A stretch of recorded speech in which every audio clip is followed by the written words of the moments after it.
Parlons d'histoire et de culture avec cette exposition permanente d'art Boussier au cœur des migrations qui se tient au Memorial Act depuis le début des vacances. Elle va sans doute vous éclairer sur les différentes vagues d'immigration qui font de la population guadeloupéenne une population métissée. Reportage Marilyn Plaisir, Ludovic Guédu. Ils ont le visage buriné par le labeur. Étalés sur ses façades, la dernière génération d'ouvriers de l'usine d'Arboussier. Hélène Valenzuela a figé dans le papier pour toujours ces témoins de l'histoire. Mais avant eux, il y a eu ces milliers de travailleurs venus d'ailleurs.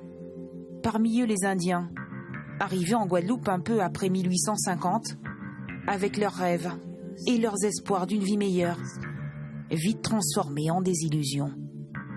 Et puis, il y a les immigrés japonais. Ceux-là ont tourné le dos à la Guadeloupe, 18 mois seulement après leur arrivée ici. Les voici dans une plantation de canne à sucre à Petitbourg. Ils sont engagés pour travailler la canne en tant que coupeurs de canne.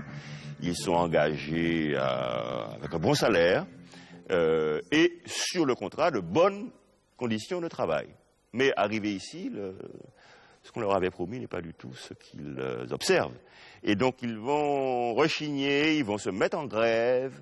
Ces grèves seront cassées donc par les usiniers et cassées violemment, puisque plusieurs morts vont être observés. Dans cette exposition aussi, 13 descendants d'immigrés ouvrent leur cœur et leur album de famille. Plus de 3 heures de témoignages, recueillis aussi par ce photographe, après 4 ans d'enquête.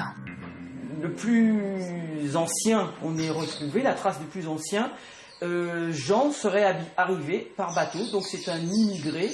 Il est arrivé donc de l'île de Madère. Il est arrivé à Saint-Claude et il s'est installé à Saint-Claude. Un document vidéo qui pourrait bien être le testament des premiers immigrés. C'est la richesse que l'on a à se mélanger et qu'il ne faut pas avoir peur des étrangers, de ce que l'on ne connaît pas, mais apprendre à vivre ensemble parce que c'est un enrichissement au final. Cette exposition est à voir au Memorial Act jusqu'au 4 septembre.